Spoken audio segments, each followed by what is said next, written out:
Hello, Night Seekers, and welcome to Lacuna Noir. This is where forgotten stories and gentle voices meet, carrying you softly into peaceful sleep, wrapped in mystery. Before tonight's tale begins, I'd love to know, where in the world are you listening from?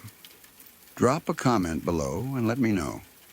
And if you're drawn to these quiet, shadowed nights, don't forget to like, subscribe, and tap the bell so you never miss a story when darkness calls. Now, close your eyes, get comfortable, and let's drift into the unknown together.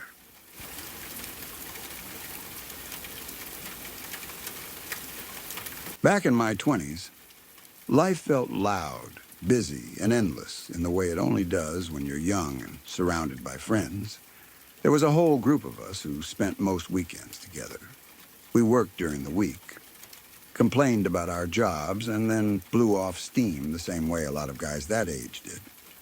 We drank, went to strip clubs, stayed out too late, and laughed about things that didn't really matter.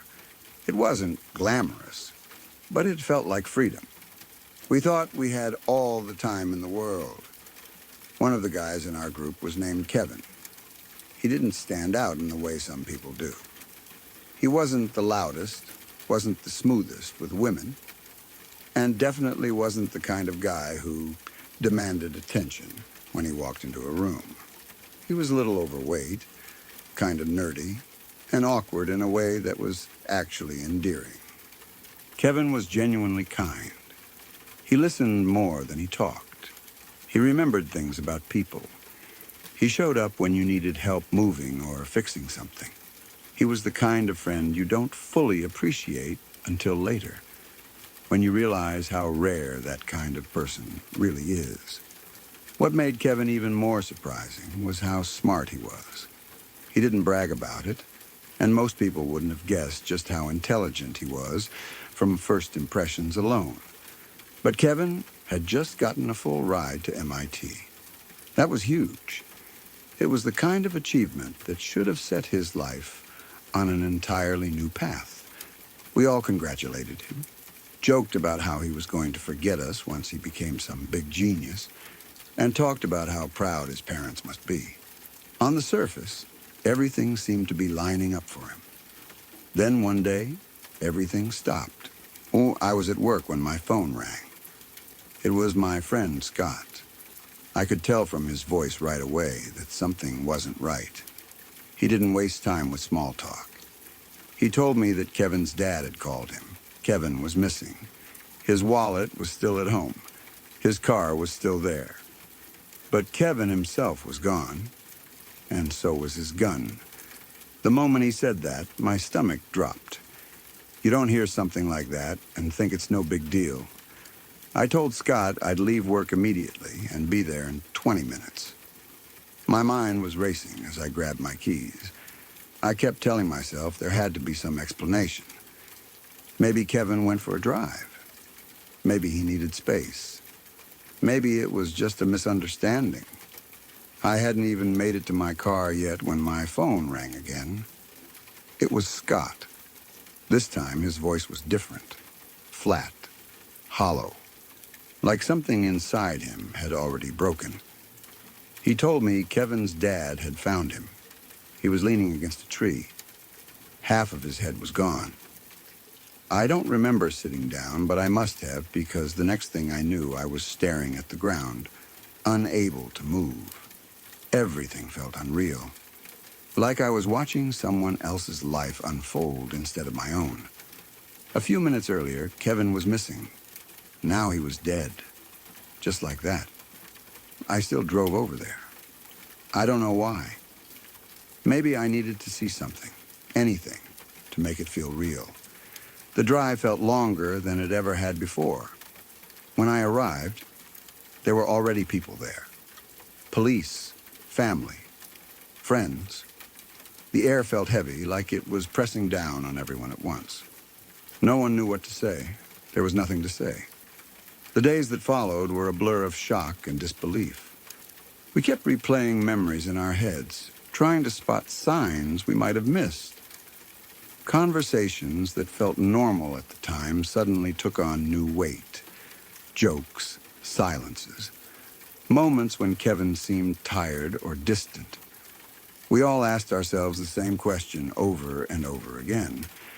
How did none of us see this coming? A few days later, there was a visitation. Kevin's family chose to have an open casket. I remember being unsure if I should go up and look, but feeling like I had to. When I finally stood in front of him, it didn't look like Kevin. It looked like a version of him, carefully put back together. You could see where half of his face had been reconstructed. The work was good, but you could still tell. It was impossible not to notice. It was impossible not to think about what had happened. That image stayed with me for a long time. The next day was the funeral. It was exactly what you'd expect, and also nothing like you expect. People cried, people hugged, people told stories about Kevin that made everyone laugh and cry at the same time. His parents looked like they had aged decades in a matter of days. Watching them was almost harder than anything else. No parent should have to bury their child, especially not one who had so much ahead of him. After the funeral, a bunch of us friends didn't know what to do with ourselves. Going home felt wrong. Sitting alone with our thoughts felt unbearable. So we did what we always did when we didn't know how to deal with something. We went to a strip club. It might sound strange or disrespectful to some people, but in our minds, it made sense. That's what Kevin would have wanted. He loved those nights out.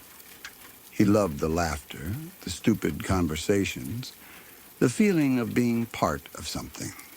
We weren't trying to forget him. We were trying to honor him in the only way we knew how.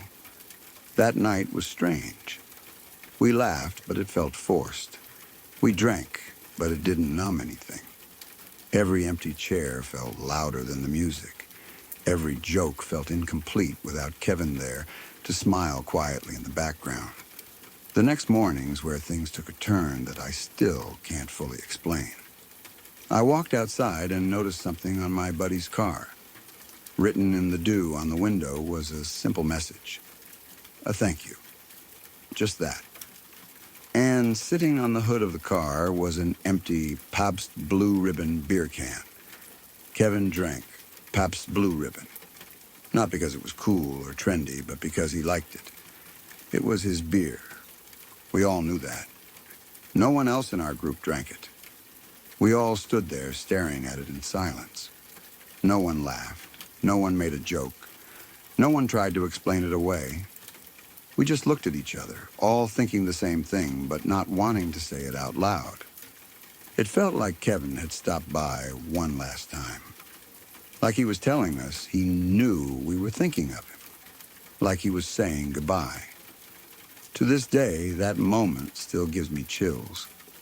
It's been 30 years, and I still think about Kevin. I think about how close we all were, and yet how alone he must have felt. I think about how different things were back then. In the 90s, talking about mental health wasn't normal. It wasn't encouraged, especially for guys. You were supposed to tough it out, keep it to yourself, handle your problems quietly. Asking for help wasn't seen as strength. Nah, it was seen as weakness. I wish Kevin had talked to one of us. Any one of us. I wish he had told us he was struggling, that the pressure was too much, that something didn't feel right. I know logically that you can't always see these things coming. I know people can hide their pain incredibly well, but that doesn't stop the regret. I wonder how different his life could have been. MIT, a new city, new people, new opportunities. He could have reinvented himself in a place where no one knew him as the quiet, nerdy guy from back home. He could have been anything. Instead, all we have are memories. That strange message on the car window is something I've never been able to fully explain. Maybe it was a coincidence. Maybe someone thought it would be funny or comforting. But no one ever admitted to it, and the beer can was too specific, too perfect. Whether you believe in signs or not, that moment felt real. It felt personal. As I've gotten older, this story has taken on a different meaning for me. It's not just about something creepy or unexplained. It's about how easy it is to miss what the people around you are going through. How someone can be laughing with you one night and gone the next. How success on paper doesn't mean peace on the inside. I've learned to check in on my friends more, to ask real questions and actually listen to the answers, to pay attention when someone goes quiet, to remind people that it's okay to talk, that it's okay to not be okay. Kevin didn't get that chance, but maybe telling his story can help someone else. So if there's one thing I'd say to anyone reading this, it's this. Keep an eye on your friends, especially the quiet ones, especially the ones who seem fine. Sometimes the people who need help the most are the ones who never ask for it. I still miss him, and I probably always will.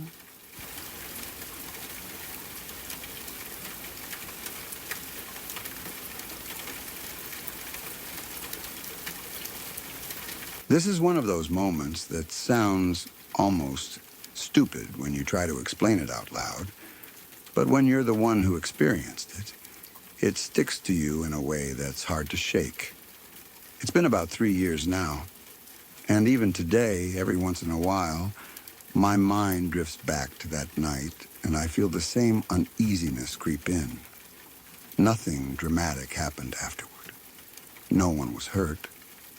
There was no clear explanation. And maybe that's exactly why it still bothers me. It was late at night, the kind of quiet night where everyone in the house is winding down and the noise level drops enough that you start noticing every little sound. I was upstairs in my room when I suddenly had to use the bathroom, badly.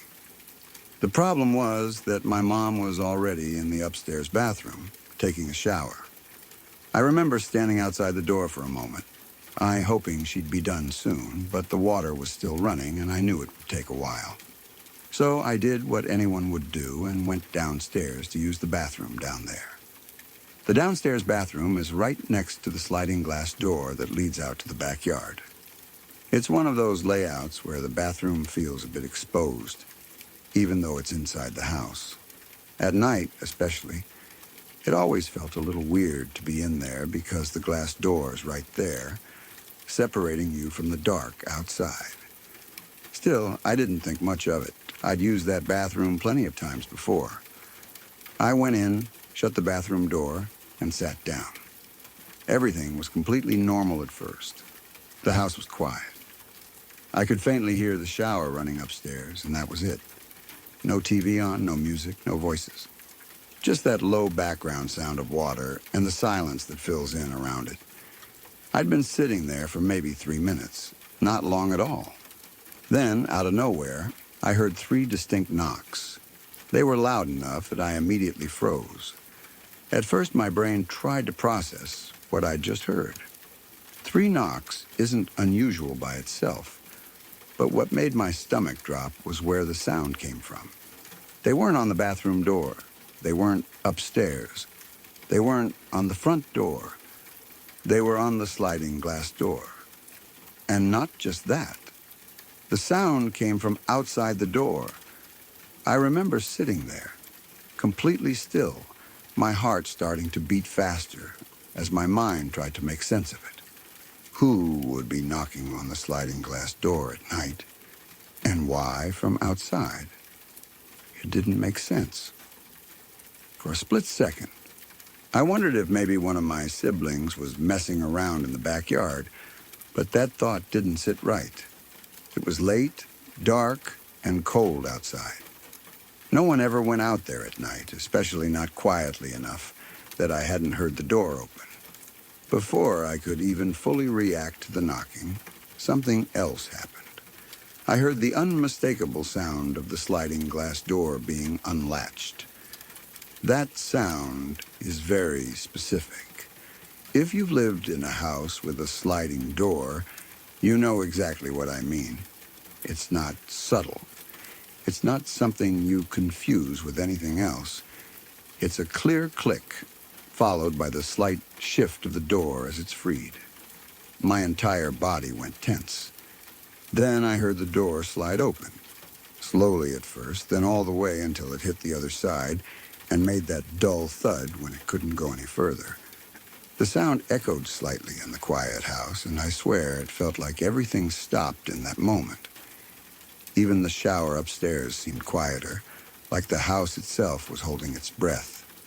I was sitting on the toilet, pants down, completely vulnerable, and my brain was screaming that someone had just entered the house. Before I could even think about what to do next, I heard footsteps. They were heavy, not soft or careful, but solid, deliberate footsteps. I could hear them clearly as they climbed the outside stairs that lead up from the backyard to the sliding door. Each step sounded slow and purposeful, like whoever it was wasn't in a rush. Then the footsteps crossed the threshold. They entered the house. I remember my hands starting to shake. My mouth went dry. I felt this wave of panic wash over me, the kind that makes it hard to breathe properly. Every instinct in my body was telling me that I was not alone anymore. I listened, barely daring to move. I heard the sliding door close. Then I heard the latch click back into place. Whoever had come in didn't leave the door open. They shut it. They locked it. That detail is what really messed with my head. It wasn't like someone accidentally slid the door open and then closed it behind them without thinking. The latch sound meant intention, awareness, control. And then just when I thought my heart couldn't pound any harder, I heard 3 more knocks. This time, they came from inside the house. They were on the bathroom door. I don't think I've ever felt fear like that before or since. It was pure, raw terror. The kind that makes your thoughts scatter and your body feel like it's filled with ice. I remember thinking, very clearly, that someone was standing right outside the bathroom door, knowing I was inside. I didn't say anything. I didn't move. I don't even remember breathing properly. I just sat there, frozen, listening. There was no voice, no attempt to open the door, just those 3 knocks. After what felt like forever, but was probably only a few seconds, there was silence. No footsteps walking away, no door opening, no sound at all. Eventually, I forced myself to finish up as quickly as I could. My hands were shaking so badly that it was hard to even pull my clothes back up properly. I unlocked the bathroom door and opened it, half expecting to see someone standing there. There was no one. The hallway was empty. The living room was empty. The sliding glass door was closed and locked, just like it always was. Nothing looked disturbed. Nothing was out of place. Still shaking, I grabbed the nearest thing I could use as some kind of protection, even though I had no idea what I'd actually do with it. Then I went through the entire house, room by room. I checked the kitchen. Nothing. The living room. Nothing. The backyard, looking through the glass door. Empty. I checked the front door. Locked. I checked every downstairs room, every corner, every closet. Then I went upstairs. My mom was still in the shower, completely unaware that anything strange had happened. I checked my brother's room. He was there, awake, on his phone. I checked my sister's room. She was there too, with her friend. Both of them looked confused when I asked if they'd gone downstairs at all. They all swore they hadn't. My brother said he'd been in his room the entire time. My sister said the same. Her friend backed her up. None of them had gone anywhere near the downstairs bathroom or the sliding glass door. I asked them again just to be sure. I probably sounded frantic, but I didn't care. They all insisted they were telling the truth. There was no explanation. No one had been outside. No one had come in. No one had knocked. The house went back to feeling normal after that, but I didn't. That sense of safety I'd always had in that house felt cracked. like something had slipped through for a moment and then vanished. To this day, I still don't know what happened. I've tried to explain it logically. Maybe the knocking was something else. Maybe the sound of the door was my imagination. Maybe the footsteps were something shifting outside. But every explanation falls apart when I replay it in my head. The sounds were too clear, too specific, too sequential. Knocks from outside, door unlatching, door opening, footsteps, door closing and locking. Knocks from inside. That's not random noise. That's a series of actions. What makes it worse is that nothing ever happened after. No break-in, no missing items, no signs of anyone being there. It's like whatever it was came in, made itself known, and then disappeared without a trace. Sometimes I wonder if someone really did enter the house and somehow left without being seen. Sometimes I wonder if it was something else entirely. And sometimes I think the scariest part is that I'll probably never know. Even now, 3 years later, I still feel uneasy whenever I'm in that downstairs bathroom at night. I still glance at the sliding glass door. I still listen more closely than I used to. Nothing like that has ever happened again. But that night left its mark. And the fact that there's no explanation is what makes it stick with me.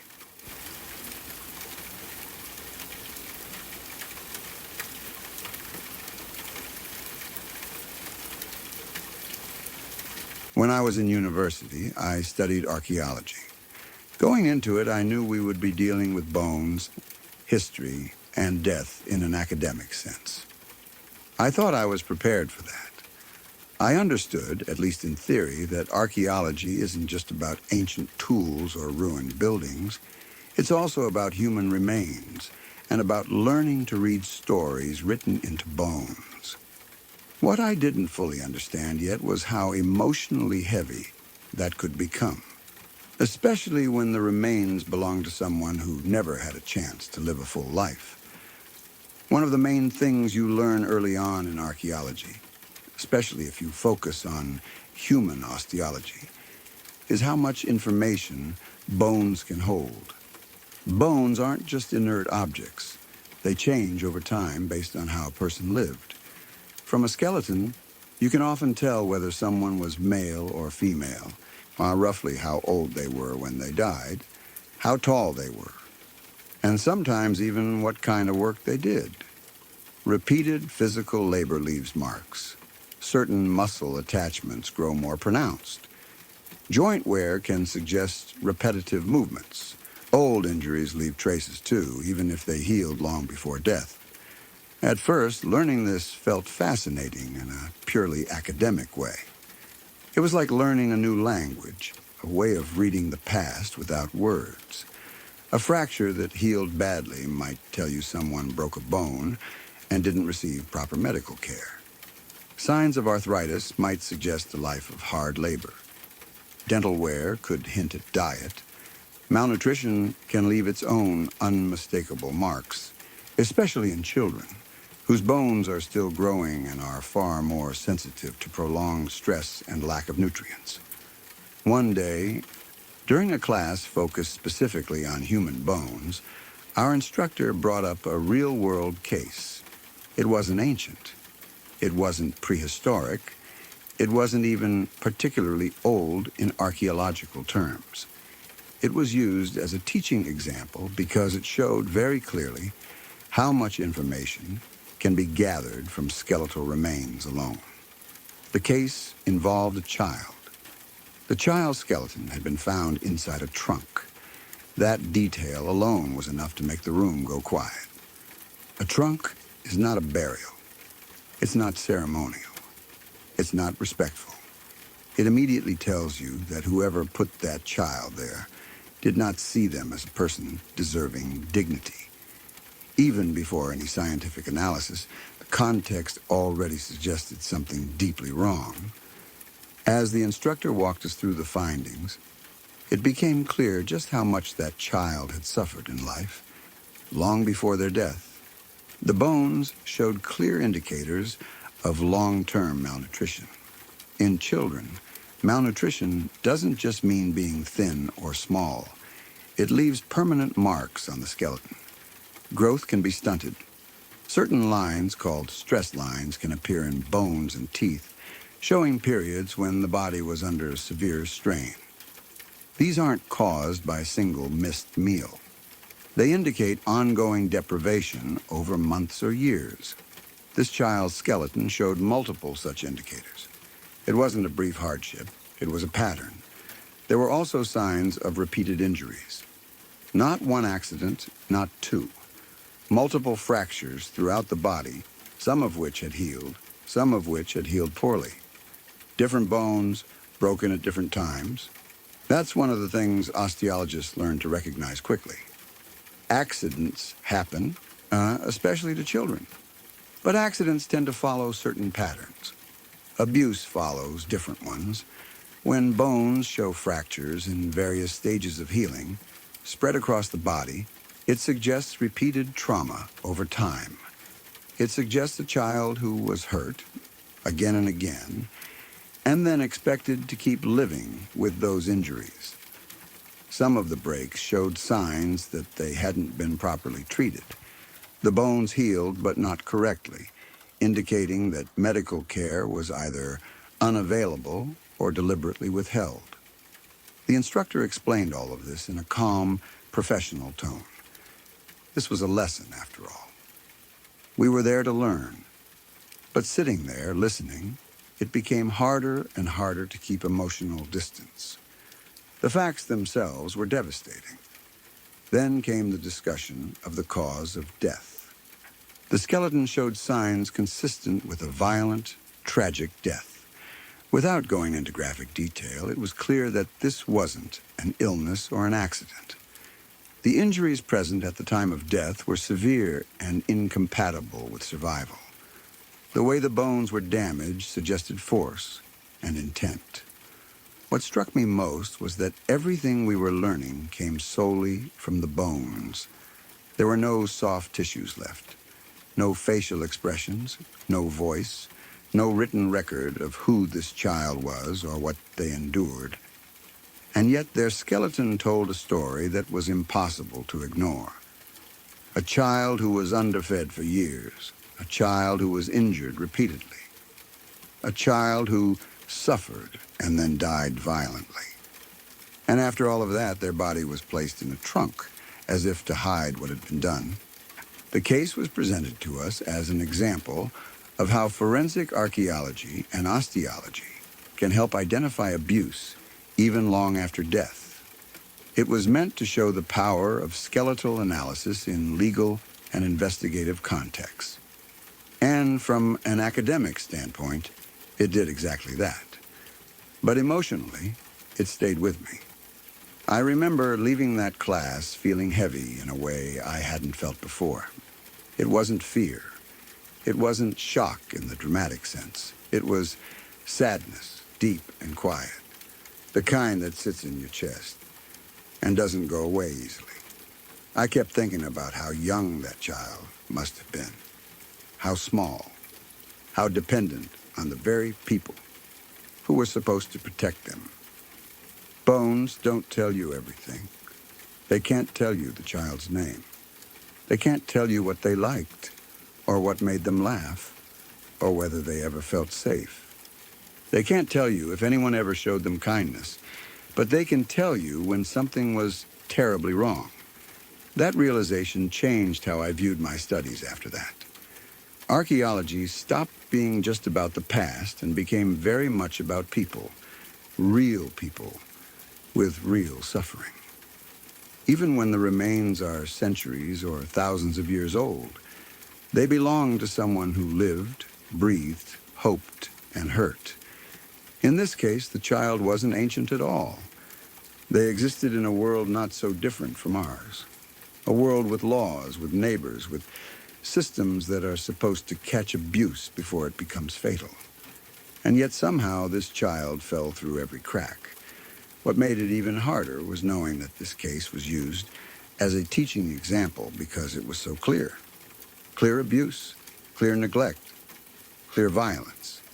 That means there are likely many other cases that are less clear, less obvious, where the bones don't tell the full story, or where remains are never found at all.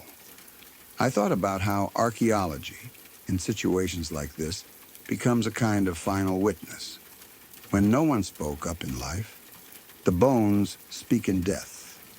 They testify to what happened when the person themselves no longer can. That idea is powerful, but it's also heartbreaking.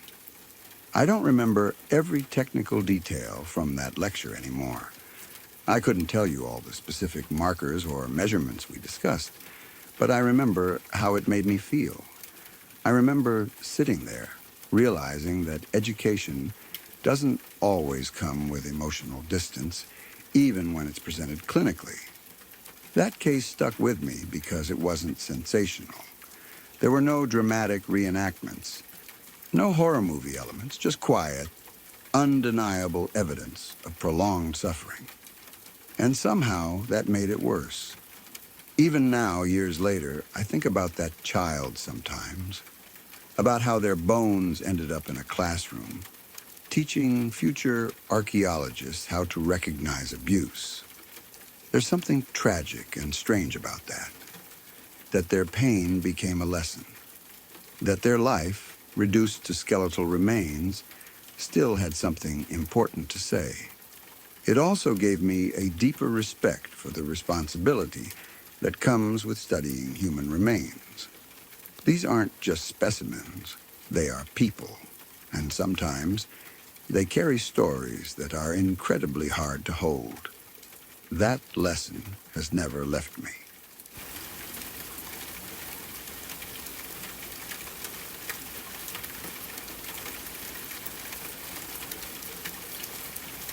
My mom once dated a man who would later become known in Minnesota as the weepy-voiced killer.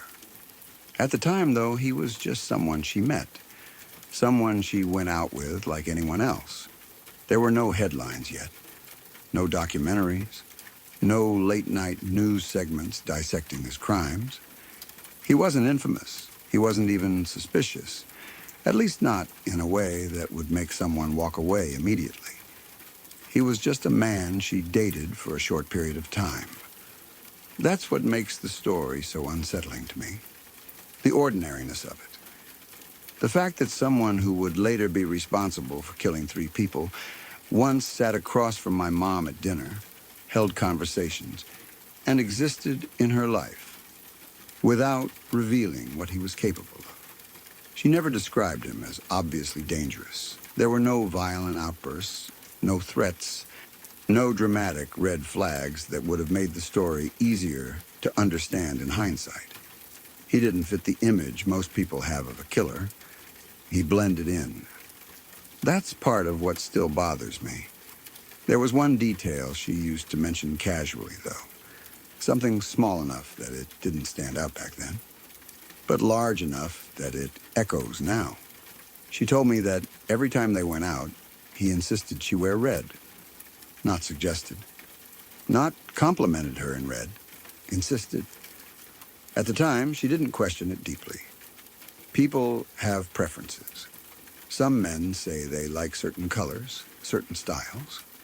It might have felt slightly controlling, maybe a little odd, but not sinister.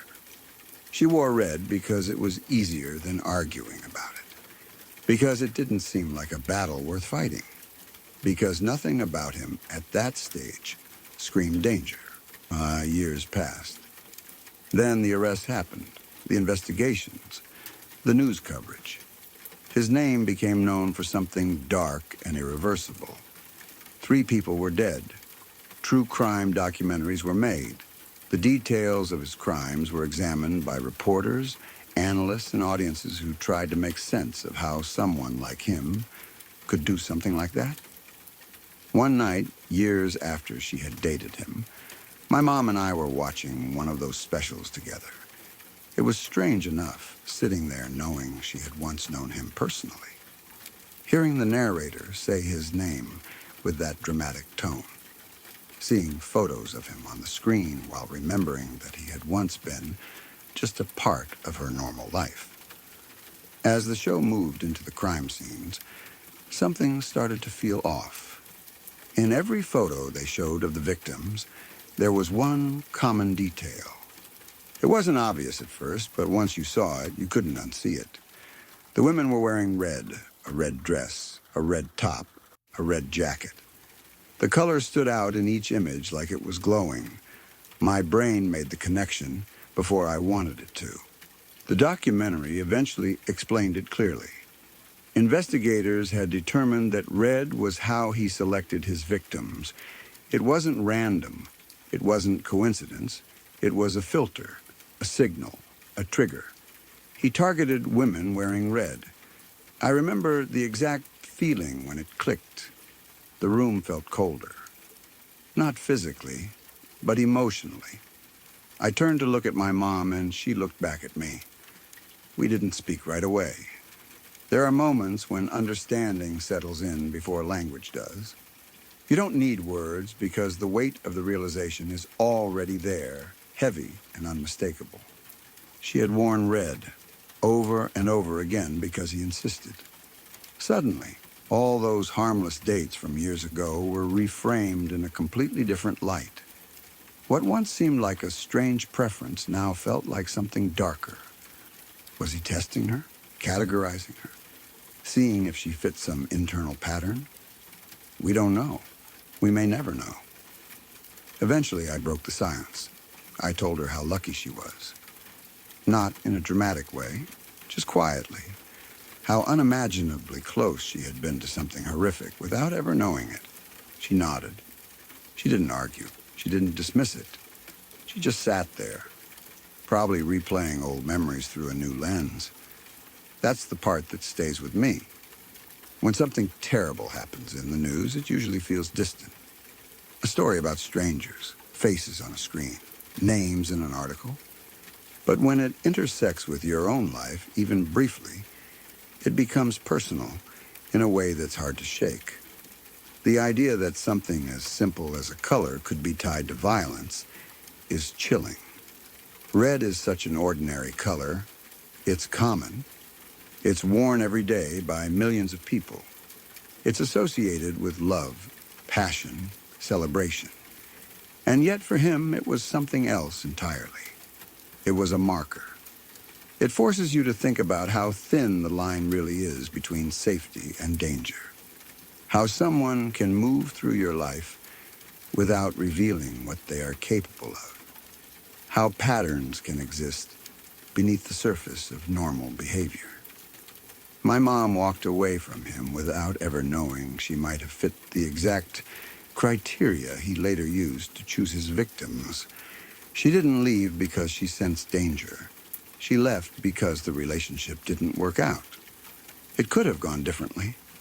That thought alone is enough to make me uneasy.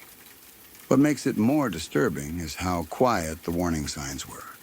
Not violence, not threats, just a color, a repeated request, a small detail that meant nothing at the time and everything later. When people talk about intuition or gut feelings, I think about this story.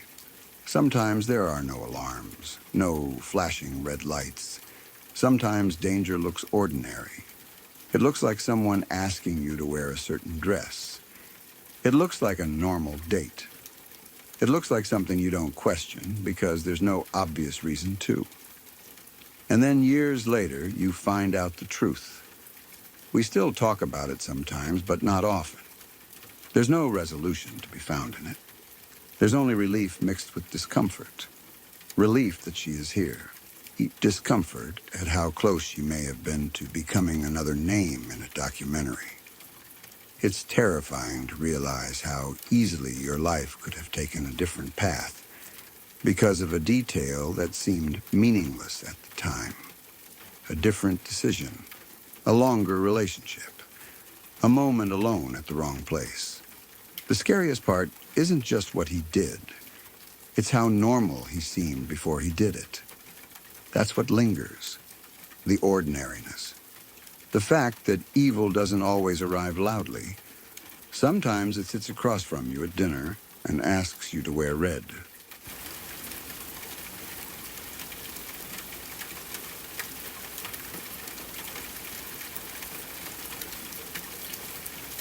A few years ago, there was a teenage boy named Kyle. He was only 16 years old. He was in his high school parking lot in Cincinnati, Ohio, going about what should have been a completely normal day.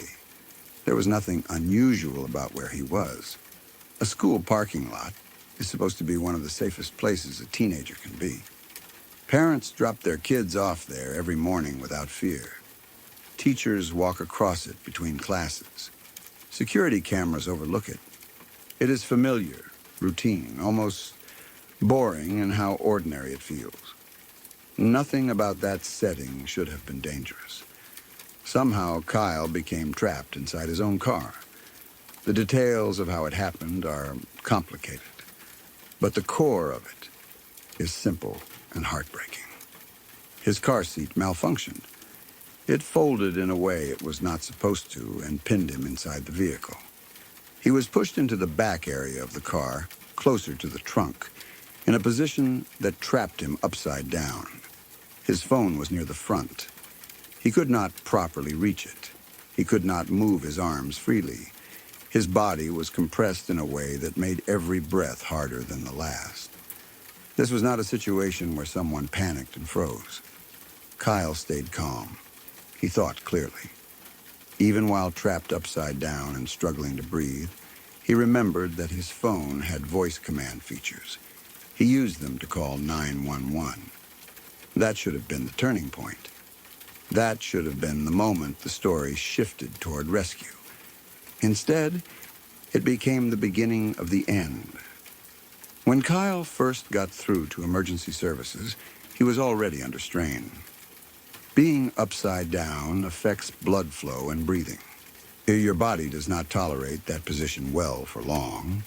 His voice was strained, but he managed to explain that he was trapped in his car and could not move. He said enough for police to be dispatched to the school parking lot. Officers arrived. This is where the tragedy deepens. The officers were reportedly looking for something obvious. Someone waving their arms. Someone shouting. Someone standing outside a vehicle in clear distress. They did not see any of that. They walked around. They looked for signs of trouble. They did not notice anything unusual. They did not check inside vehicles thoroughly. They did not imagine that someone could be trapped silently, unable to make noise or movement. They left. Kyle was still alive. He called again. During the second call, he was weaker. His breathing was more strained. He tried to give clearer details. He described his car. He explained where he was. But by that point, the operator handling the call reportedly believed he might be making a prank call. Some of the information Kyle gave was never properly passed along to responding officers. Critical details were either misunderstood, minimized, or not communicated with urgency. No one returned to search again. Kyle remained trapped in his car for hours, upside down, alone, running out of air. Eventually, he died from positional asphyxia. His own body weight, combined with the way he was pinned, made it impossible for his lungs to expand properly. Over time, his ability to breathe was reduced until it stopped altogether. He suffocated in the school parking lot, surrounded by people who had no idea he was there. It was not the police who found him. It was one of his parents. There is almost nothing more devastating than imagining that moment. A parent going to look for their child, expecting to find them annoyed, embarrassed, or confused, and instead finding something unimaginable. Knowing that your child called for help, knowing that help was sent but never truly arrived, knowing that if one person had taken the situation seriously enough to look harder, your child might still be alive. There are recordings of Kyle's 911 calls. People who have listened to them describe them as almost unbearable. You can hear the strain in his voice. You can hear him trying to stay calm. You can hear the confusion and the growing weakness. You can hear him doing everything he was taught to do in an emergency. He did not scream. He did not give up. He did not lash out. He asked for help. That is what makes this story so difficult to process. This was not a reckless stunt.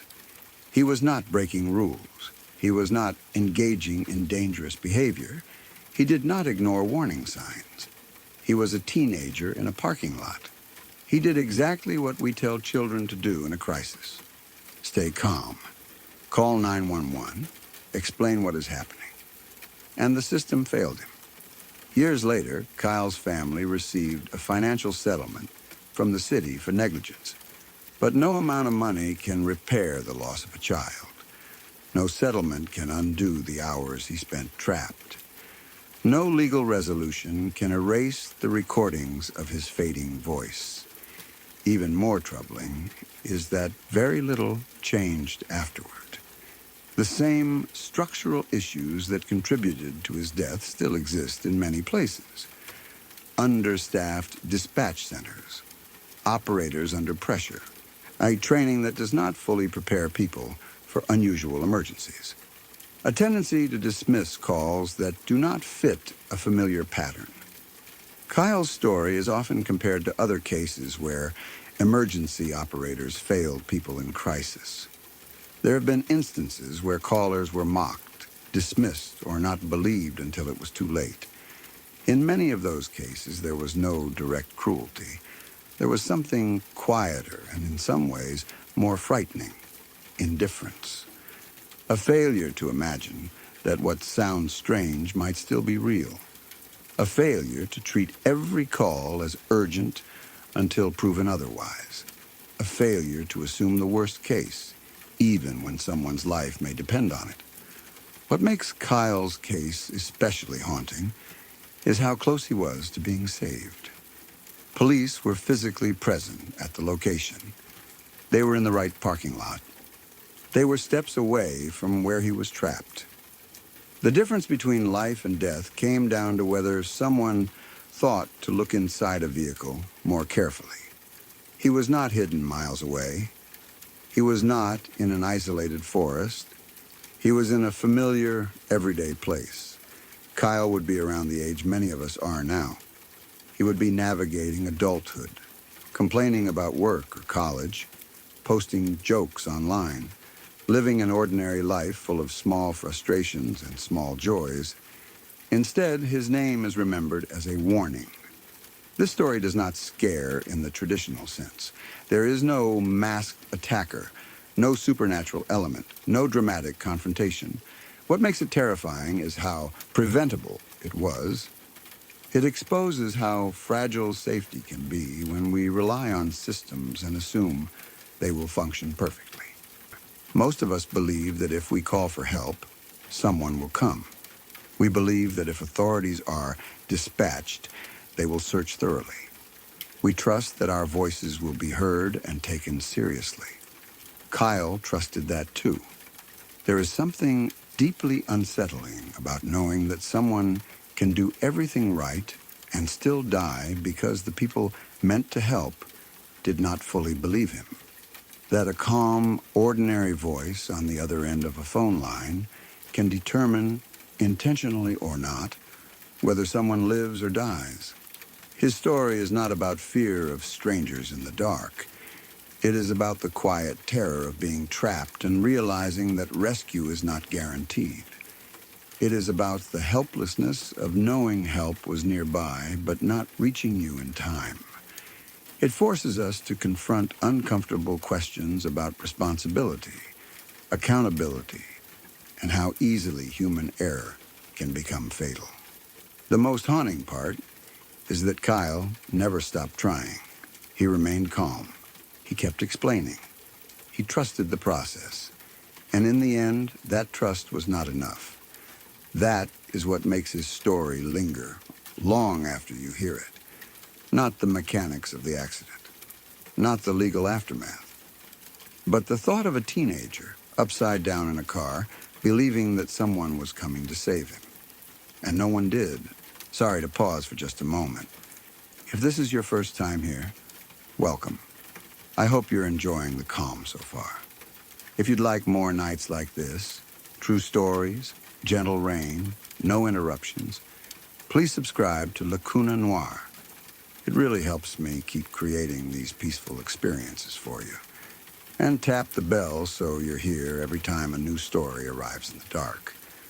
Now, back to the story.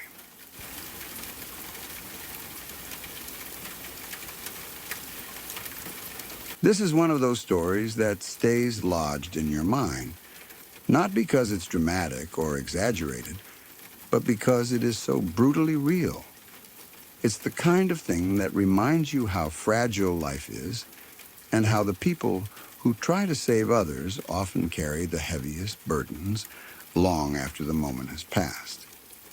My boss works a regular job like anyone else, but on the side, she's also a part-time EMT. It's something she's always taken seriously. She didn't do it for praise or excitement.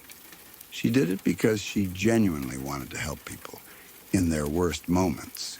She'd talked before about bad calls, difficult scenes, things that stuck with her, but nothing ever compared to this one. One afternoon during the school year, she was on call when she got a page about an accident. What made it feel strange right away was how close it was. The location listed was less than a quarter mile from our plant, practically in our backyard. The call said a pedestrian had been hit by a vehicle, a teenager, walking her dog after school. Even before she arrived, there was that sinking feeling that something was wrong. Accidents involving kids always hit harder. They're not supposed to happen. They feel unfair in a way that's hard to put into words. Still, she did what she'd been trained to do. She responded. When she arrived on scene, the reality of it hit her almost immediately. The girl lying there wasn't just any teenager. It was a friend of her son's, a girl who had been to her house multiple times, someone she recognized instantly, someone she had seen laughing at her kitchen table, talking about school, just being a kid. That moment alone would have been devastating. The shock of realizing that the patient in front of you isn't a stranger, but someone you know personally, someone connected to your family, is something no amount of training can truly prepare you for. But there was no time to process that. There never is. She noticed the dog first. Somehow the dog hadn't been hit. Later, she said she suspected the girl may have tried to grab the leash or pull the dog out of the way at the last second. That instinct to protect something smaller, even at the cost of yourself. It's heartbreaking to think about. The dog survived. The girl took the full impact. My boss was the first responder on scene. She assessed the situation quickly and realized the girl wasn't breathing. There was no pulse, no obvious signs of life. But EMTs don't stop just because something looks bad. You act. You try. You do everything you can, because sometimes people surprise you. She rolled the girl over and began CPR. Compressions, breaths, focus, muscle memory taking over while her mind tried desperately not to think about who this was, not to think about her son, not to think about the girl's parents who were probably at home expecting her to walk through the door any minute. As she worked, she noticed something coming from the girl's nostrils. At first, she assumed it was mucus. That's not unusual in trauma situations. The body does strange things under extreme stress and injury. She didn't think much of it at first. She just kept working. Then she looked closer. What she saw made her stomach drop in a way that still affects her to this day. It wasn't mucus. It was brain matter. The force of the impact had been so severe that the girl had suffered catastrophic head trauma. The injury was unsurvivable. There was nothing anyone could have done. But in that moment, my boss hadn't known that yet. She had only realized it as she was already trying to save her. That realization hit her like a wall. It's one thing to know intellectually that someone is beyond help. It's another thing entirely to see physical proof of it, while your hands are still trying to bring them back. She continued until more help arrived, until protocol took over, until there was nothing left to do. But the damage wasn't just to the girl's body. It was to my boss's mind. She told us later that the moment replayed over and over in her head. The smell, the texture, the realization. The split second where her brain tried to deny what her eyes were seeing. She said it didn't matter how many years of training she had. Nothing prepares you for something like that, especially when it involves a child, you know. What made it even worse was the personal connection. This wasn't an anonymous call. This wasn't a stranger she could compartmentalize. This was someone who had sat in her living room, someone whose name she knew, someone whose parents she could picture clearly. After that call, she wasn't the same for a long time. She tried to go back to normal life. She tried to go to work, to focus, to be present. But the images wouldn't leave her. They came back at night. They came back when she closed her eyes. They came back at random moments during the day, triggered by nothing at all. She started having nightmares, vivid ones. She would wake up shaking, heart racing, unable to breathe properly. Sometimes she'd smell it again. Sometimes she'd see it again. Sometimes it was just the knowledge that she had seen something she could never unsee. Eventually, she realized she couldn't handle it on her own. She went to therapy. Months of it. She needed professional help to process what she had witnessed, to learn how to live with it, to learn how to quiet the images enough to function again. Even then, she admitted that some things never really go away. You just learn how to carry them. What struck me most when she told the story wasn't just the graphic nature of what she saw. It was the way she talked about the guilt. She knew logically that there was nothing she could have done. The injuries were fatal. The girl was gone before she arrived. But emotionally, that doesn't matter. She still questioned herself. She still wondered if there was something she missed, something she could have done differently, even though every medical professional she spoke to told her the same thing. That kind of guilt doesn't respond to logic. It responds to time, support, and a lot of painful work. It also changed the way she viewed her EMT work. She didn't quit, but she became more cautious about calls involving children, more aware of her limits, more honest with herself about what she could handle. She learned the hard way that helping others sometimes means accepting that you'll be hurt in the process. For those of us who heard this story later, it left a deep impression.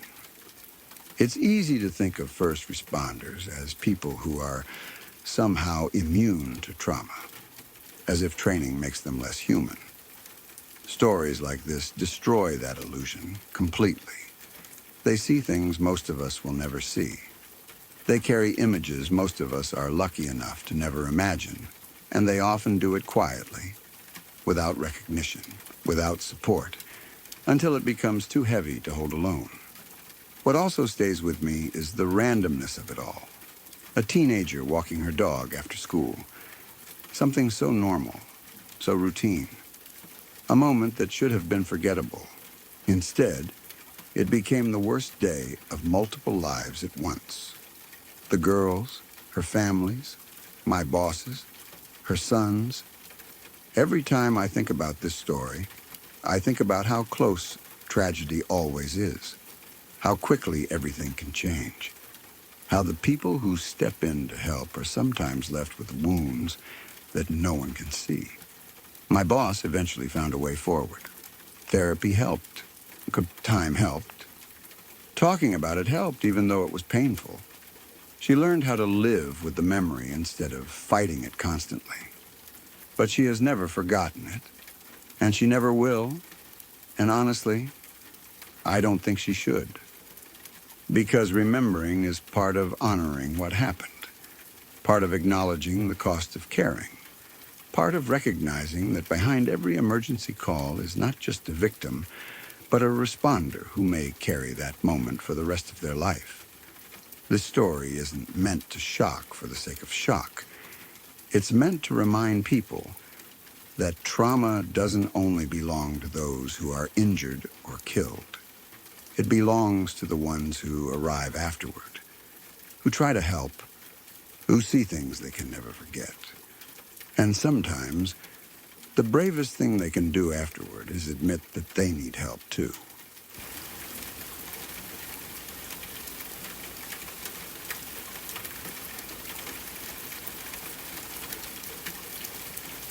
There are certain true crime stories that do not just scare you for a few minutes and then fade away. They do something quieter than that. They settle somewhere deeper in your mind. They come back at odd times, maybe when you are walking alone at night, maybe when you are standing in a quiet place and the air feels still.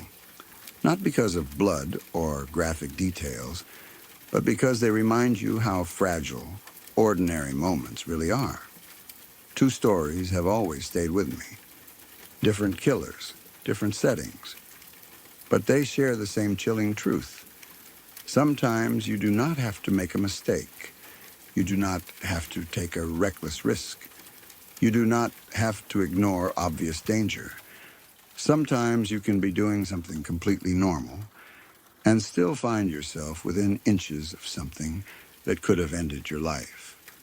The first story involves a couple who went for a walk in the woods one night.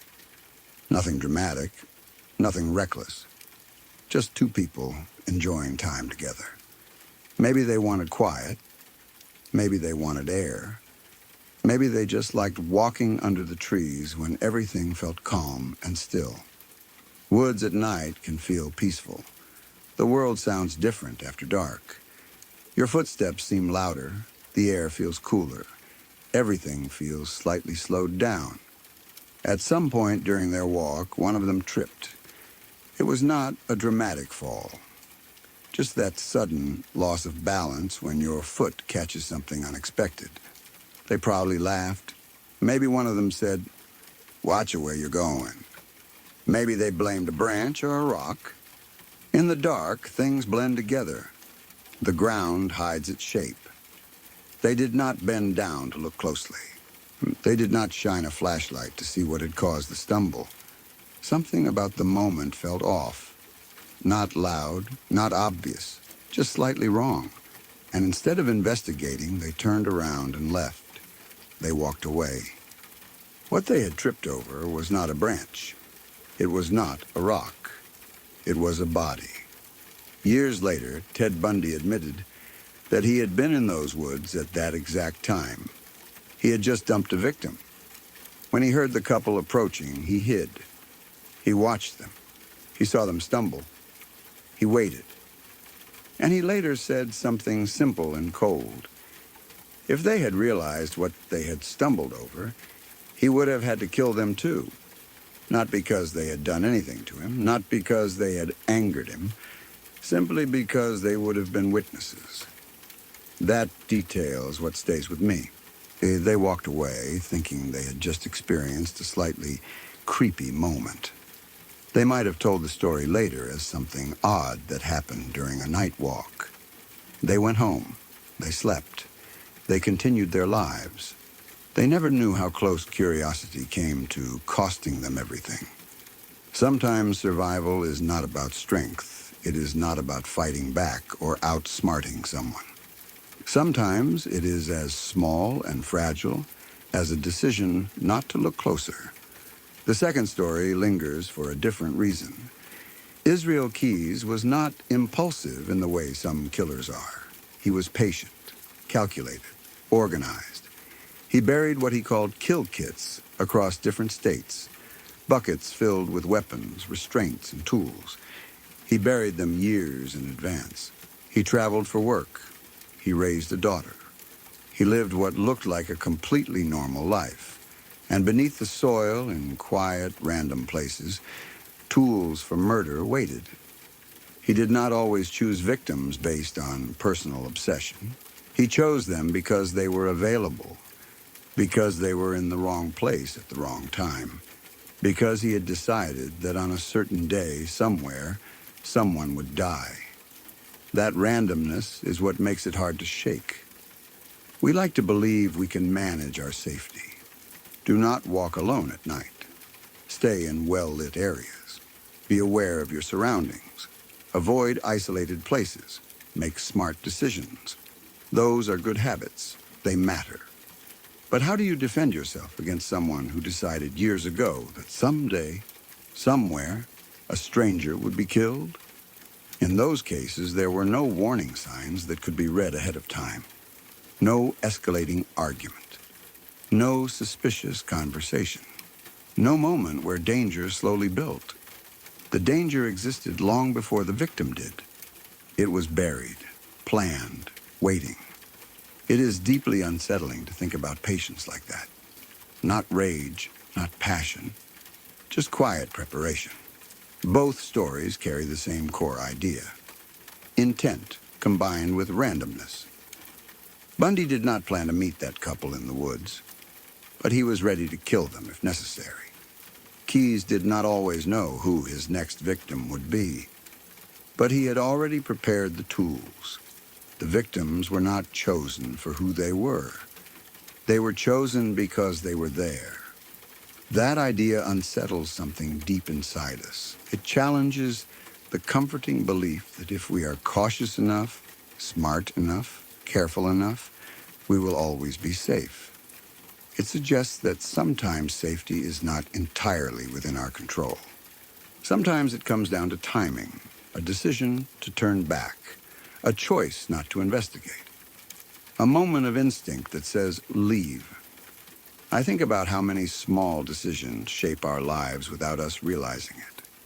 Leaving a place 10 minutes earlier, choosing a different route home, deciding not to approach something that feels slightly off. Most of the time, those decisions do not matter. But sometimes, they are everything. The couple in the woods never knew someone was hiding nearby, quietly deciding what to do about them. They never knew how close they came to disappearing into a story that would have been told very differently. They lived their lives unaware that their future almost ended in the dark that night. There is something haunting about that. The idea that somewhere, someone might remember almost killing you, while you never even knew you were in danger. That quiet, invisible closeness to disaster is what makes these stories linger. Not the violence itself, but the nearness of it. The thin line between ordinary and irreversible. The fact that an uneventful night walk can sit just inches away from something unspeakable, and you may never know how close you came. That is what makes stories like these impossible to forget.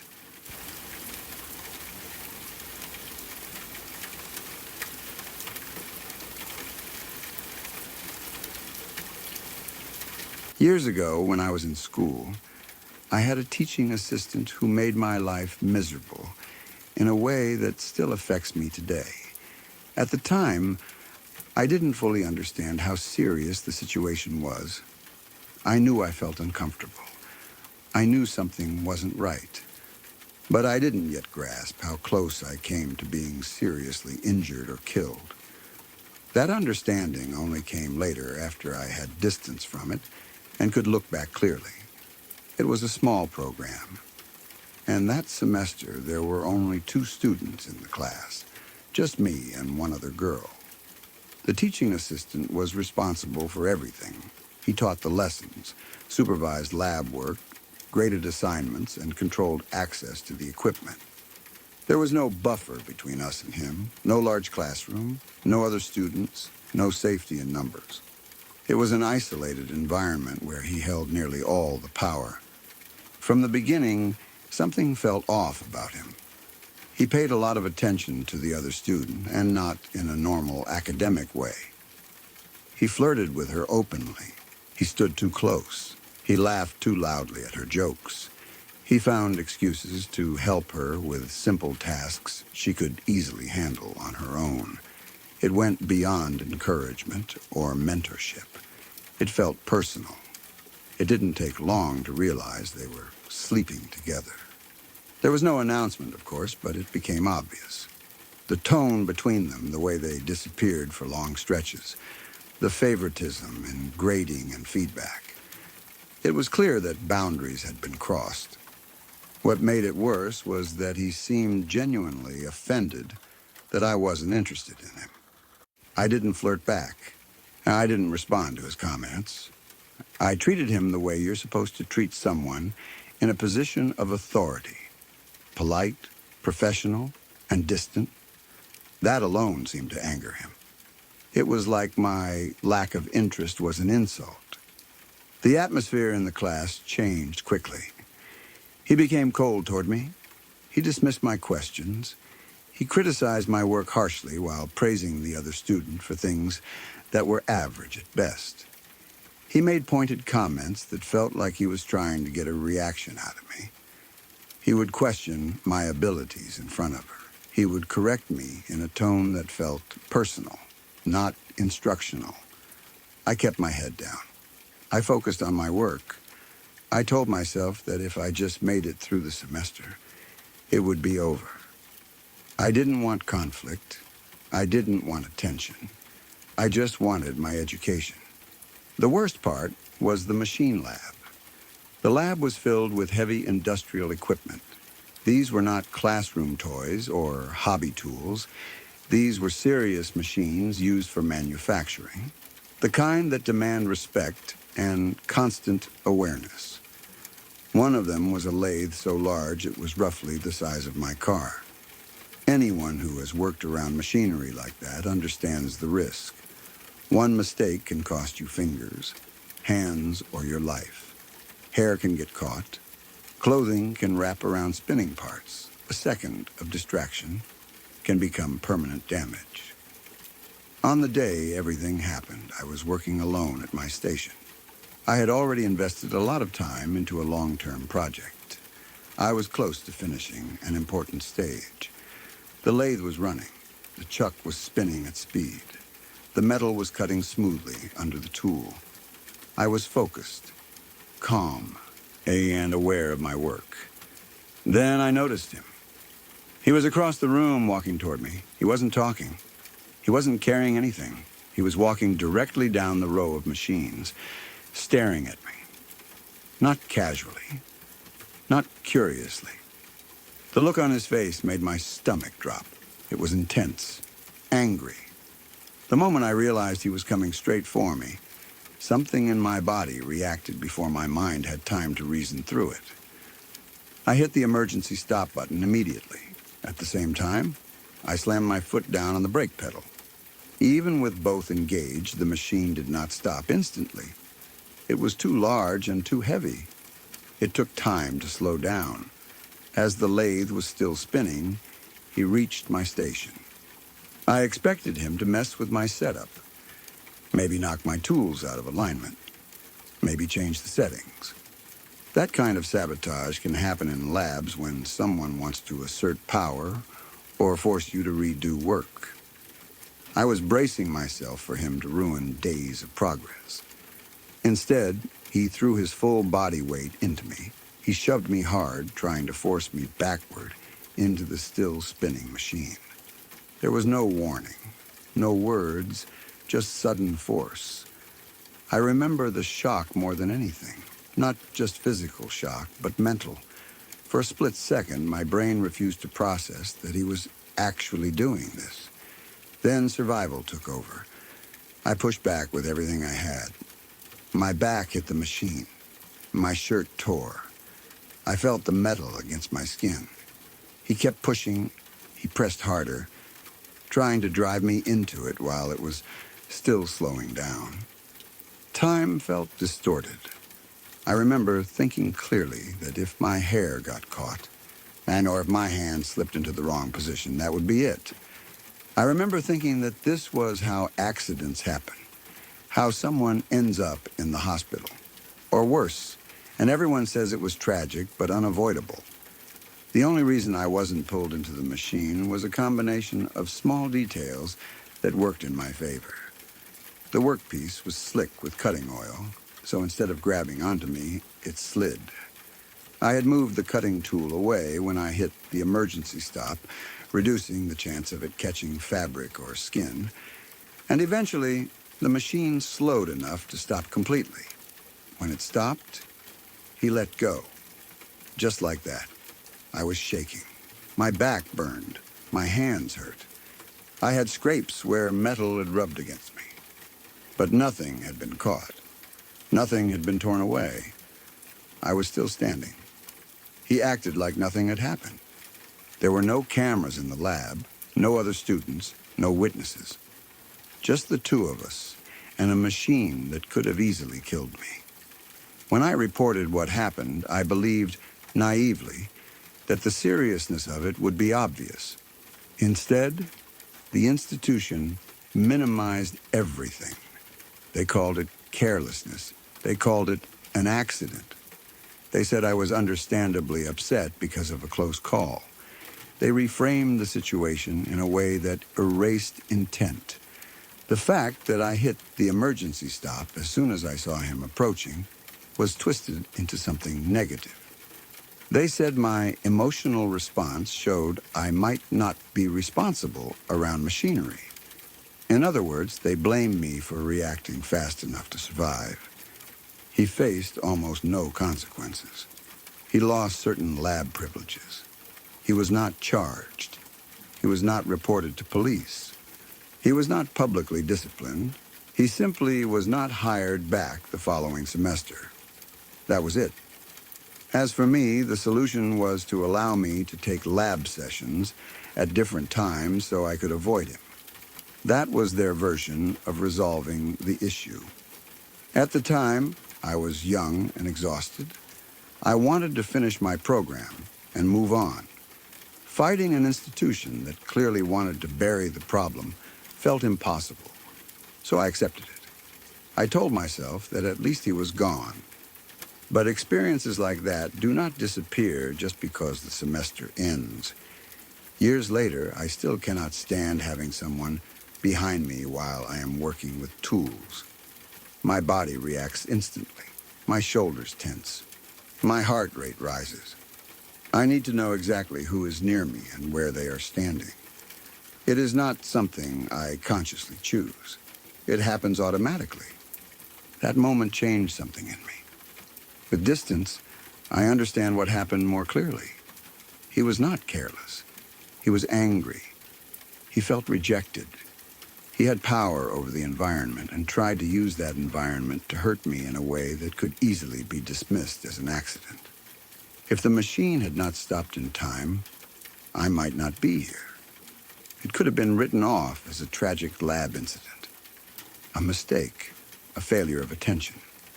What haunts me most is not only what he did, but how quickly it was minimized, how easily danger was reframed into something manageable and quiet, how close I came to being seriously injured, and how little that seemed to matter once paperwork was involved. I survived because I trusted my instincts and acted immediately. I did not hesitate. I did not freeze. I hit the stop button the moment something felt wrong. That instinct saved my life, and even though the institution tried to turn it into a flaw, I know now that it was strength. I carry that lesson with me every day.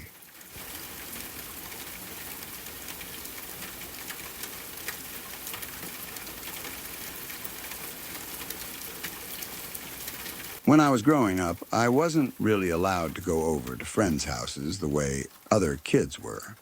Sleepovers were rare. Hanging out at someone else's place was usually met with hesitation, excuses, or a flat-out no. At the time, I didn't question it too much. I just assumed my mom was overly protective or strict or anxious in the way a lot of parents are. Whenever I pushed back or asked why I couldn't do what other kids were doing, my mom would tell me a story. It was always the same story. And she told it like a warning. She told me about my Uncle M's cousin. According to her, he was around 18 years old and was at a friend's house one day, just hanging out like any teenager would. When he went to leave, the friend randomly shot him in the head. No argument, no warning, just sudden, senseless violence. That story stuck with me as a kid. It was terrifying in a vague, distant way. I didn't know the cousin. I didn't know the friend. I didn't know any details. It was just this dark, cautionary tale that lived in the background of my childhood. The lesson was clear, even if it wasn't said out loud. You never really know people, and bad things can happen anywhere, even in places that are supposed to be safe. So I accepted it. I stayed home more than I wanted to. I didn't argue much. I figured my mom had lived through something horrible in the family, and this was her way of protecting me. Years passed. I grew up. I moved on. The story faded into the background of my memory, still there, but not something I thought about often. It was just one of those family stories that gets repeated without much detail, like stripped down to the bare bones over time. Then, about 4 years ago, I met the woman who would become my wife. We were on a date, sitting and talking about our lives, our childhoods, the usual getting-to-know-you conversations. We talked about family, about where we grew up, about the rules our parents had and the things that shaped us. At some point, I mentioned how strict my mom had been about me going to friends' houses, and I told her the reason my mom always gave me. I told her the story the way I'd always heard it. My uncle's cousin, 18 years old, shot in the head by a friend while leaving his house. She went quiet. At first, I thought maybe she was just shocked by the story itself. It's not exactly casual conversation material, but the look on her face wasn't just shock. It was something heavier. Her expression changed in a way that immediately made my stomach drop. She asked me what the cousin's name was. I realized then that I didn't actually know. I'd heard the story so many times, but the name had never stuck. Or maybe it was never mentioned. I told her I wasn't sure, and pulled out my phone to call my mom. When my mom answered, I asked her for the cousin's name. She told me casually, like it was no big deal. I thanked her, hung up, and turned back to my partner. When I said the name out loud, everything shifted. Her heart sank. I could see it immediately. She didn't even try to hide it. She just stared at me for a moment like she was deciding how to say what she was about to say. Then she told me the story I had grown up with wasn't true, or rather, it wasn't complete. It wasn't accurate. It was a version that had been simplified, softened, and distorted over time. She told me she knew exactly who I was talking about. Not because she'd heard about it secondhand, because she had been there. She told me that when she was younger, she had been dating him. The cousin my mom had warned me about, she was part of that friend group. She knew the people involved. She had lived through it, not as a distant relative hearing bad news, but as someone whose life had been directly shattered by what happened. The room felt very quiet as she started explaining it to me in detail.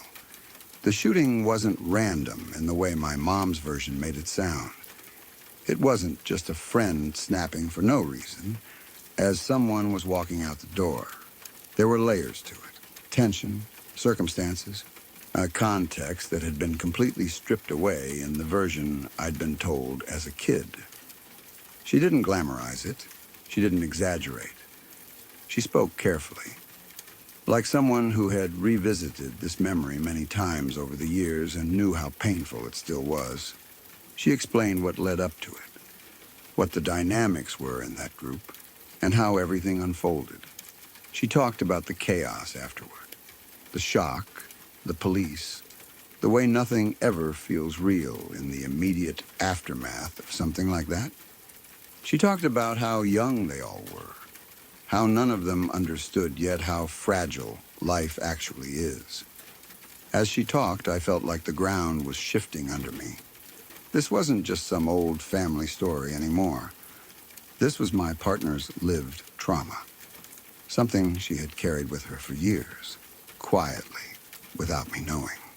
Something that had shaped her in ways I was only now beginning to understand. Then she did something that made it all even more surreal. She went to another room and came back with an old photo book. She sat down next to me and opened it. Inside were pictures of her when she was younger. Pictures of her with friends, pictures of the group. And there he was, the cousin, alive, smiling, young, frozen in time on glossy paper. I stared at those photos, my brain struggling to reconcile everything. This person I'd only ever known as a cautionary tale, a nameless victim in the story used to keep me safe, was suddenly real. He had a face, a presence, a life that existed beyond the way my family talked about him. And the woman sitting next to me, the person I was falling in love with, had loved him once. The age difference made it even stranger to process. She's 11 years older than me. When this happened, I was a child. I don't even remember it happening in real time. I only remember hearing about it years later, filtered through my mom's fear and protectiveness. For her, it wasn't a story told to scare a kid into staying home. It was a defining event, a loss, a trauma that lived in her memory, not as a lesson, but as a wound.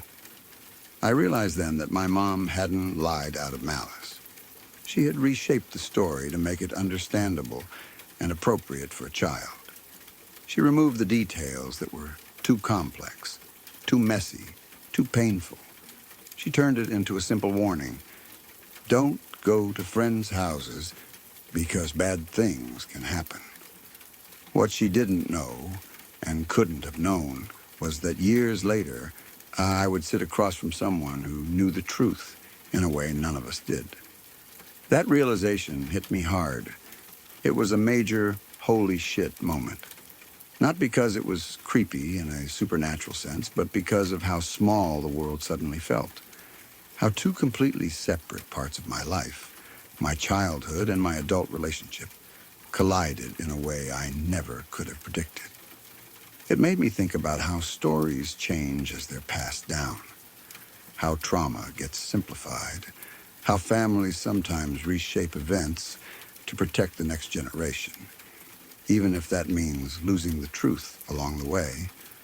It also made me think about my mom differently, about the fear she must have carried, about how that story wasn't just about control or being strict.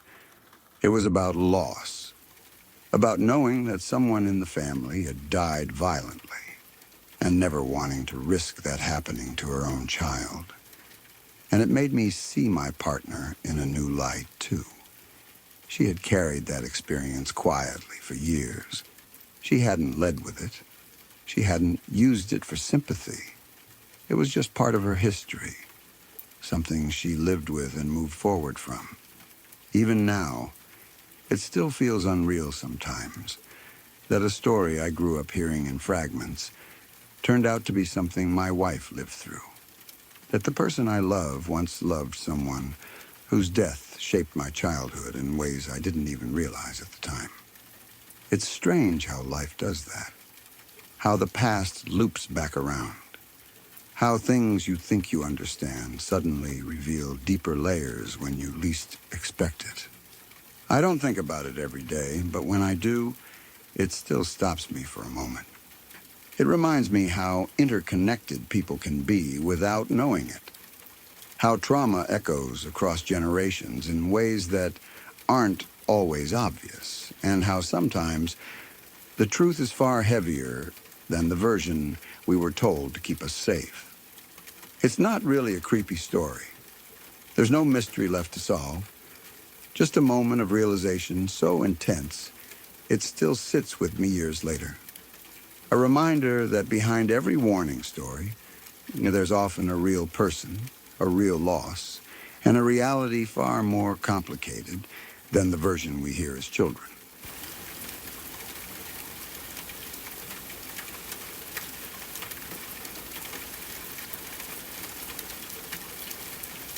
The story of Alison Botha is one that stays with you long after you first hear it, not because it is sensational, but because it shows both the absolute worst of human cruelty and the unbelievable strength a person can have when they refuse to die. It happened in South Africa in 1994, a time when the country itself was going through enormous change and uncertainty. Alison was a young woman living an ordinary life. She had friends, a job, plans for the future. There was nothing about that day that suggested it would become one of the most horrific nights imaginable. One evening, Alison was abducted by two men. They forced her into a car and drove her away. From the very beginning, she understood that she was in serious danger. The men were armed with knives, and they made it clear that they felt no hesitation about using them. What followed was hours of violence and terror. She was raped repeatedly, threatened constantly, and treated as if her life had no value at all. The cruelty was deliberate and calculated, not impulsive. These men were not panicking or acting out of fear. They were in control, and they knew exactly what they were doing. Eventually, the men decided they were done. Instead of leaving her somewhere she might be found alive, they chose to try to make sure she would not survive. They attacked her again, inflicting severe injuries, and then left her alone in a dark alley, convinced she would die there. To them, she was already dead. They drove away without looking back. What they did not understand was Alison's will to live. Alison regained consciousness alone, in pain and severely injured. Any reasonable person would have believed there was no hope. She had lost a terrifying amount of blood. She could barely move. Even breathing was difficult. But something inside her refused to accept that this was the end. She later explained that she made a conscious decision in that moment. She told herself that she was not going to die there. Not like that. Not because two men decided her life didn't matter. Using every ounce of strength she had left, Alison began to move. She knew she had to reach a road. She knew that if she stayed where she was, she would die. The injuries she had sustained made even the smallest movement excruciating. But she focused on one thing at a time. Move an arm, shift her body, breathe, keep going. She crawled. It is difficult to fully grasp what that took. She was not crawling for a few seconds or a few feet. She dragged herself along the ground, inch by inch, fighting shock, blood loss, and overwhelming pain. At any moment, she could have lost consciousness again and never woken up. But she kept moving. She later said that she talked to herself the entire time, reminding herself to stay awake, to keep going, to survive. Eventually, she reached the road. A driver saw her and stopped. Emergency services were called, and Alison was rushed to the hospital. Doctors were stunned that she was alive at all. Her injuries were so severe that survival seemed almost impossible. She underwent multiple surgeries and spent a long time in intensive care. Recovery was slow, painful, and uncertain. There were moments when even the medical staff were not sure she would make it. But she did, and she did more than just survive. While still recovering, Alison made the decision to cooperate fully with the police. She described her attackers in detail. She worked with investigators, even though reliving the experience was deeply traumatic. Eventually, she identified both men who had attacked her. They were arrested charged, and later convicted. They were sentenced to long prison terms. For many people, that would have been the end of the story. Survival, justice, and then a quiet attempt to rebuild life. But Allison's story did not end there. In the years that followed, she chose to speak publicly about what happened to her. Not because she wanted attention, but because she wanted people to understand violence, survival, and resilience in a deeper way. She spoke honestly about the trauma, the fear, and the long-lasting effects of what she endured. She also spoke about the strength she discovered in herself, a strength she never knew she had before that night. Her story became a symbol of survival in South Africa and beyond. It challenged the idea that victims are weak or broken. Allison was neither. She was scarred, yes, but she was also powerful, determined, and fiercely alive. Decades later, her case returned to public attention for a disturbing reason. The two men who attacked her became eligible for bail. The idea that they might be released back into society caused widespread outrage and fear, especially for Allison and her family. The thought of encountering the men who had tried to kill her was terrifying. Not just emotionally, but physically. There was genuine concern that they might seek revenge, or that their release would put her life at risk once again. Allison and her family refused to stay silent. They fought the bail application with everything they had. They spoke out, attended hearings, and made sure the public understood what was at stake. Their persistence mattered. The court ultimately decided that releasing the men posed too great a risk. They were denied bail and returned to prison. That outcome was not automatic. It happened because Allison and her family refused to give up, even decades after the original crime. It happened because they understood that survival does not always end when the physical wounds heal. Sometimes, survival means continuing to protect yourself and others long after the headlines fade. What makes Allison Botha's story so haunting is not just the violence she endured, but how close she came to dying, and how deliberately her attackers tried to erase her. They believed they had succeeded. They believed her life was over. Instead, she lived, testified, and ensured they were held accountable. There is also something deeply unsettling about how ordinary the circumstances were before everything went wrong.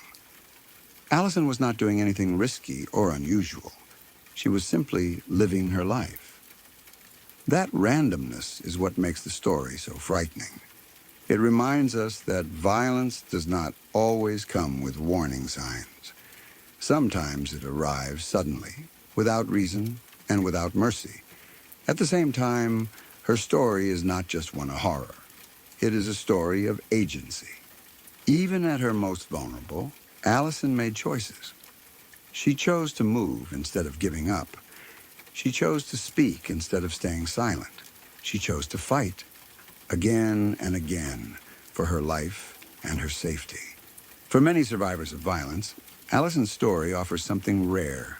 It does not sugarcoat trauma or suggest that strength means being unaffected.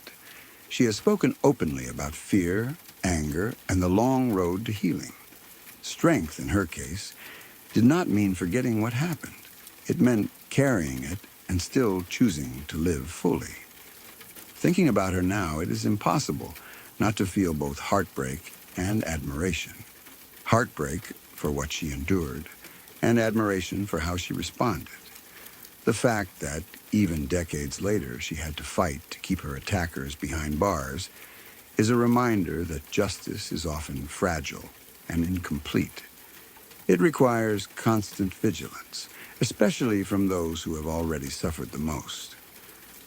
Allison Botha's story is disturbing, yes, but it is also deeply human. It shows the extremes of cruelty and courage that exist in the world. It forces us to confront uncomfortable truths about violence, survival, and the systems meant to protect people. And it reminds us that sometimes the most powerful thing a person can do is refuse to disappear. Even now, years later, her story continues to resonate. Not because of how close she came to death, but because of how fiercely she chose life.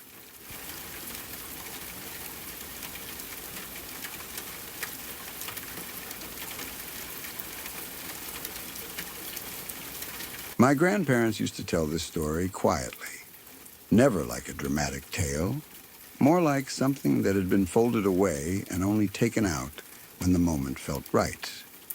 It happened in the late 1970s, long before I was born, but it shaped the way they saw the world and the way they raised their children. The older I get, the more I understand why it stayed with them the way it did. They were driving to Mexico to visit family, a long road trip that felt normal to them at the time. Road trips were common back then. You packed food, filled the car, and trusted that you'd find what you needed along the way. My grandparents weren't reckless people, but they also didn't grow up with the kind of warnings people give today. They believed the country was mostly safe if you minded your business and treated people with respect. My aunt was with them, still young at the time. She remembers pieces of it, but like most kids, she didn't fully understand what was happening until much later. To her, it was just another stop on a long drive, another unfamiliar town passing by the windows. They were somewhere in Arkansas when they realized they needed gas. The tank was low enough that pushing on didn't feel like an option. So they pulled off the highway and stopped at a gas station. Nothing about it looked unusual at first. It was small, quiet, the kind of place you'd expect to see along a rural stretch of road. But the moment they pulled in, something felt off. My grandfather went inside to ask for gas. The clerk barely looked at him. He said they weren't providing service. No explanation, no apology, just a flat refusal. My grandfather thought maybe there was a problem with the pumps, or that they were closing, so he asked again. The clerk stayed on the phone the entire time, speaking quietly, watching my grandfather out of the corner of his eye. That alone was strange. Gas stations don't usually turn away paying customers without a reason. But what made it worse was the silence. No one else was talking. The air felt heavy, tense, like something unspoken was hanging between the walls. My grandmother stayed in the car with my aunt. She noticed people staring. Not casual glances, but long looks that didn't break when she met their eyes. She had her hair in braids, something she wore often, something that connected her to her heritage and to the women in her family. That day, those braids made her stand out in a way that felt dangerous. While my grandfather was still inside, another customer approached the car. He didn't smile. He didn't make small talk. He leaned in just enough to speak quietly so others wouldn't hear. He asked where they were headed. My grandmother answered cautiously. Then he asked where they were coming from. After a moment, he told them they needed to leave. Not later. Not after figuring something out. Immediately. He explained quickly and carefully that this was not a safe place for them. That the clerk refusing service wasn't random. That the phone call wasn't innocent. He told them they were in what people called a sundown town, a place where certain people were not welcome after dark, and sometimes not welcome at all. He said if they stayed, things could go very badly. My grandparents were confused and scared. They had heard the term before, but it felt like something from history, not something that still existed in the late 1970s. The man didn't waste time trying to convince them with stories or arguments. He told my grandfather to follow him. He said his brother owned an RV dealership nearby, and they could be safe there for the night. Trusting a stranger in a situation like that sounds impossible now, but something about the way he spoke made it clear he wasn't trying to take advantage of them. He wasn't asking for anything. He wasn't offering comfort. He was warning them. My grandfather agreed.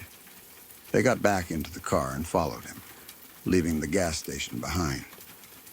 As they drove, my grandmother noticed another car pull out behind them for a short distance, then turn away. She never forgot that part. It made her realize just how closely they had been watched. The RV dealership was closed for the night, but the man unlocked it and led them inside. His brother was already there. The two men spoke quietly to each other, then welcomed my grandparents and Ann in. They gave them a place to sleep, simple but clean, and told them they could stay as long as they needed. That night, my grandparents barely slept. They could hear the brothers moving around, checking doors, looking out windows. They later learned the men stayed up all night, armed, keeping watch. They didn't say it directly at the time, but it was clear they were prepared for the possibility that someone might come looking. At some point during the night, the brothers explained why they had helped. They said they had Navajo blood in their family. They said my grandmother's braids reminded them of their own relatives, of their mothers and grandmothers. They understood what it was like to be seen as other in places that didn't tolerate difference. They didn't frame themselves as heroes. They spoke matter-of-factly, like this was simply what you did when you saw people in danger. But my grandparents could feel how serious it was. These men weren't exaggerating. They knew the area. They knew the people. They knew exactly what kind of harm could happen if my grandparents had stayed. Morning came slowly. When my grandparents woke up, the brothers already had breakfast prepared. Real food, not just coffee and toast. It was an act of kindness that felt almost unreal after the fear of the night before. They also had a full gas can ready, enough to get my grandparents out of the county without needing to stop. Before they left, one of the brothers spoke plainly. He told them not to come back through that part of the state again. Not because they weren't welcome by him, but because others would not be as kind. He said there were places where the rules were never written down, but everyone knew them, and breaking those rules could cost you your life. The brothers didn't just give directions. They escorted my grandparents out of town, driving ahead of them until they were certain they were safely past the area. Only then did they wave and turn back. For my aunt, the memory stayed fuzzy for years. She remembered the strange night, the quiet fear, the men with serious faces. It wasn't until she was older that she understood what had really happened, how close they had come to something terrible. For my grandparents, it changed everything. They became more cautious on road trips. They planned routes more carefully. They warned their children about places where kindness could not be assumed. They didn't tell the story often, but when they did, it was always with gratitude for the men who helped them, and sadness that such places still existed. What makes the story so unsettling isn't just the danger they faced. It's the reminder that this wasn't ancient history. This wasn't the Deep South in the 1800s. This was the late 1970s. Gas stations, highways, family road trips. Normal life intersecting with something dark and hidden in plain sight. Even now, decades later, the idea that a simple need for gas could put a family in that kind of danger is hard to fully process. It makes you realize how fragile safety can be, how dependent it sometimes is on the courage of strangers who choose to act when they see something wrong. My grandparents never learned the brothers' full names. They never stayed in touch. But they remembered their faces, their voices, the way they stood guard through the night. They remembered the warning, and they listened to it. Every time I think about this story, I think about how many similar moments never ended as safely. How many families stopped for gas and didn't meet someone willing to step in. How many people trusted that the road was neutral, only to learn it wasn't. This story isn't about ghosts or monsters or the supernatural. It's about something far more real and far more frightening. It's about the quiet systems of hate that existed, and in some places still exist, and the rare, powerful moments when ordinary people choose to protect strangers simply because it's the right thing to do. That's why it stays with me. Not just as a scary story, but as a reminder of how close danger can be, and how much difference one decision, one warning, one act of kindness can make.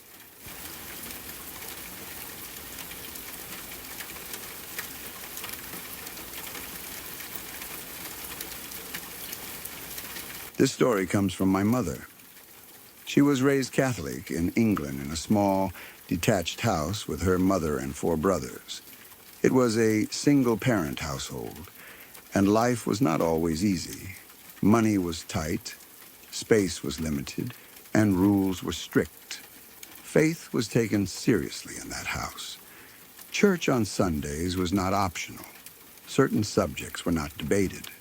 Certain things were simply understood as wrong. Growing up, my mom was always firm about one rule in particular. She would say it casually, but seriously at the same time. Never mess with an Ouija board. Not as a joke, not at a party, not even out of curiosity. I always assumed it was religious caution, the kind you hear in Catholic families where anything related to spirits or the supernatural is automatically considered dangerous. I never thought much about it. One day, though, I asked her why. I wasn't trying to challenge her. I was just curious. She paused before answering. It wasn't the kind of pause where someone is searching for the right dramatic effect. It was the pause of someone deciding whether they really wanted to revisit something old. Then she told me what happened. When she was a child, they lived in a detached house in England. It wasn't large, but it was theirs. The living room faced the front of the house near the main door. The kitchen sat behind it. And there were narrow hallways and small bedrooms, typical of older English homes. Her mother worked long hours, often on weekends, to support 5 children on her own. One Saturday, her mother left for work in the morning, leaving my mom and her 4 brothers home alone. That wasn't unusual. The older brothers were considered responsible enough to watch the younger ones. They had grown up quickly out of necessity. At some point that afternoon, her 2 oldest brothers decided to pull something out from under the kitchen sink. They had made an Ouija board themselves. It wasn't store-bought. It wasn't polished or official. It was homemade, put together from cardboard and marker, with letters written unevenly across the surface. They had a drinking glass to use as the pointer. They brought it into the living room and sat down on the floor with it. My mom and the other younger brothers watched. It started as a joke, something to pass the time. They had probably heard about Ouija boards from school friends or seen references somewhere. It didn't feel serious at first. They placed their fingers lightly on the glass and began asking questions, simple ones. Is anyone there? What is your name? At first, the glass moved slightly. Small shifts. Each brother accused the other of pushing it. They laughed. They teased. It felt silly. Then one of them said something different, something that changed the mood. If there's someone there, knock on the wall 3 times. As soon as the words were spoken, the joking stopped. The room went quiet in a way that was noticeable. No one laughed. No one spoke. They were waiting. But they didn't expect anything real to happen. About 20 seconds passed. My mom said those seconds felt much longer. Then they heard it. 3 knocks, not quick taps, not the random creaks of an old house settling. These were slow, heavy knocks, deliberate, spaced out, each one clear and distinct. They came from the wall next to the front door in the living room, close enough that there was no confusion about where the sound had originated. Knock. A pause. Knock. Another pause. Knock. No one moved. No one screamed. They were frozen. My mom said it felt like the air had been pulled out of the room. At the same time the knocking happened, the temperature dropped sharply. Not gradually. Not in a way you might blame on a draft. It became icy cold almost instantly. She remembers the cold more than anything else. It wasn't just chilly. It was the kind of cold that makes your skin tighten and your breath feel thin. The kind that doesn't make sense in a closed room. Her two older brothers reacted first. They grabbed the board, folded it up without saying a word, and rushed outside to throw it straight into the trash. They didn't argue about whether it was real. They didn't try to recreate the knocking. They were done. But when they came back inside, the cold was still there. The living room remained freezing. They checked the windows. They checked the front door. Everything was closed. Nothing was open. There was no visible explanation. The rest of the house felt normal. Only that room felt wrong. They didn't go back to sitting in the living room. Instead, all of them went into my grandmother's bedroom and stayed there, waiting for her to come home from work. They didn't tell her what had happened. They were afraid of getting in trouble for playing with something they shouldn't have touched. When my grandmother returned later that day, she noticed it immediately. The first thing she asked was who had left a window or door open. She said she couldn't even sit in the living room with her cup of tea like she normally did because it was unbearably cold. She assumed someone had caused it. The children insisted nothing had been opened. They never mentioned the Ouija board. They never mentioned the knocks. Over the next few months, my grandmother tried to find a reason. She was practical. She wasn't someone who jumped to supernatural explanations. She called plumbers to check the radiators and boiler. She had people inspect the insulation. Windows were examined to make sure no air was leaking in. Everything was tested. No one found anything wrong. Every other room in the house was warm and normal. The bedrooms were fine. The kitchen was fine. The hallway was fine. Only the living room remained cold. Day and night, no matter what adjustments were made. It wasn't a dramatic haunting. There were no shadows moving across walls, no voices in the night, no objects flying off shelves. Just a room that never warmed up again. Eventually, they stopped using it. They stopped entering and exiting through the front door. They began using the back door instead. The living room became a space they avoided. It was easier that way.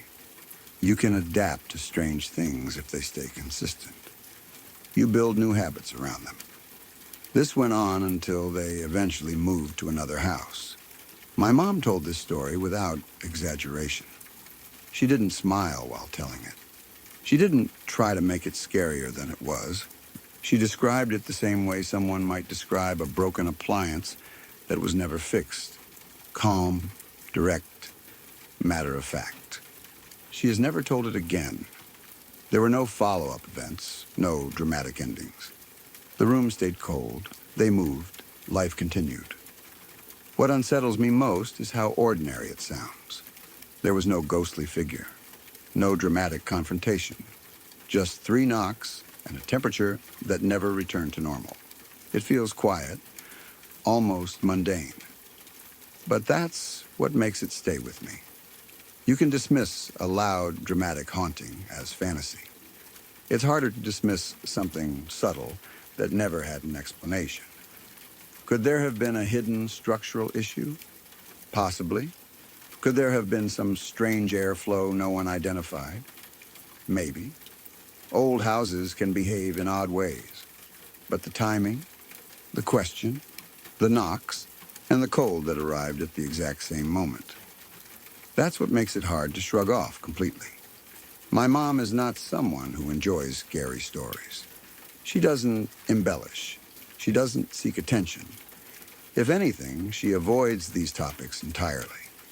The fact that she told it once, plainly, and never again gives it weight. When she says never mess with an Ouija board, she doesn't say it out of superstition alone. She says it like someone who learned something firsthand and decided it wasn't worth revisiting. To this day, when I think about that house, I imagine the living room. Closed curtains, a sofa untouched, a space slightly colder than the rest of the world around it. No visible reason, no dramatic proof. Just a quiet reminder of one afternoon when a question was asked and something answered. And sometimes the scariest stories are the ones that never escalate. The ones that simply change something small and leave it that way. No explanation, no resolution. Just 3 slow knocks and a room that never warmed up again.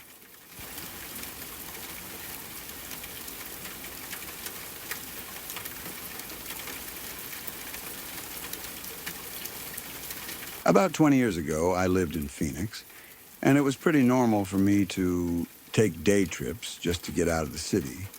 Hiking, exploring back roads, chasing waterfalls, that kind of thing. On this particular day, a friend came with me, and we headed north, somewhere around Strawberry or Pine. I'm a little fuzzy on the exact spot now, but I remember we were looking for waterfalls and just enjoying the drive. It was the end of fire season, and eventually we reached a point where the road was closed because there had been a fire in the area not long before. We couldn't drive any farther, but since we were already there, we pulled over and decided to walk a bit to stretch our legs. The paved road quickly turned into a dirt road that followed along a cliff. It was wide, probably 3 lanes across, and didn't feel especially dangerous at first. Just dusty, quiet and empty in that way remote places often are. Then we saw it. Propped up against a signpost was a deer leg. Not just a leg, but a leg still inside a shoe. It was so out of place that it didn't even fully register at first. I remember stopping and staring at it, trying to make sense of what I was looking at. It felt creepy and ominous in a way I couldn't explain. My immediate instinct was that we should turn back. Something about it felt wrong. But my friend brushed it off and hit me with the classic line about having no sense of adventure. So, against my better judgment, we kept going. Not long after that, we saw the first sign. Drive 5 and stay alive. We laughed. It sounded dramatic, like one of those over-the-top warning signs meant to scare people into slowing down. Then we saw another one, and another. Each one said the same thing. Drive 5 and stay alive. I don't know how long we walked after that. Maybe half an hour. The road was loose and sandy, and the kind of surface where you could tell braking wouldn't work well at all. The more we walked, the more I started to feel relieved that the road was closed to vehicles. Driving there felt like it would have been a terrible idea. Eventually, we could see what looked like the end of the road ahead. That struck us as strange because, according to the map, this road was supposed to eventually lead toward Sedona. It wasn't supposed to just stop. As we got closer, we realized how little room there would have been to turn around if you'd driven all the way out there. That alone made me uneasy. Another sign stood near the end. Drive 5 and stay alive. When we finally reached what we thought was the dead end, we realized the road didn't actually end. Instead, it made a sharp, roughly 45-degree turn to the left and narrowed down to a single lane. There was no guardrail, no real shoulder, just a sudden turn on loose dirt right along the edge of the cliff. If you were going too fast and hit the brakes there, you wouldn't stop. You'd slide. And if you slid, you'd go straight off. By that point, we were both deeply uneasy. The place felt wrong, heavy, the kind of bad vibe that makes your skin crawl even though nothing obvious is happening. We stood there for a moment looking out at the view. It was beautiful in a stark, unsettling way. Far below us, a few hundred feet down in the ravine, I noticed what looked like a dumping area. At first, I assumed it was old appliances. That's common enough in remote areas. But something about it didn't add up. I couldn't clearly identify anything. No refrigerators, no washers, just large shapes scattered below. I focused harder and started to make things out. Tires, pipes, bits of metal. Then it clicked. The tires were attached to something. They weren't appliances. They were cars. Every single one of them was upside down. They had gone over the edge and flipped when they hit the bottom. Some looked old and rusted like they'd been there for years. But one of them looked different. Newer. Less weathered. Recent. That's when the signs stopped being funny. They weren't exaggerations. They weren't jokes. They were literal. People had died there. And not just a long time ago. We were already shaken. But before leaving, we noticed one more sign right at the edge of the ravine. This one looked new, like it had been put up recently. It listed the name of someone who had died there the month before. Standing there, realizing we'd casually wandered into the site of a very recent tragedy, was deeply disturbing. It felt surreal, like we'd crossed into a place we weren't meant to be. There was a strange mix of sadness and horror, knowing that someone had lost their life right there, and that we were only seeing the aftermath by accident. We didn't stay long after that. We turned around and walked back in silence, both of us clearly rattled. The rest of the day felt off. We kept asking each other if that had really just happened, like we needed confirmation that it wasn't some shared hallucination. We never made it to the waterfalls, and to this day that place sticks with me. Not just because it was creepy, but because it was such a blunt reminder of how dangerous some places are, and how easily curiosity or a moment of carelessness can turn fatal.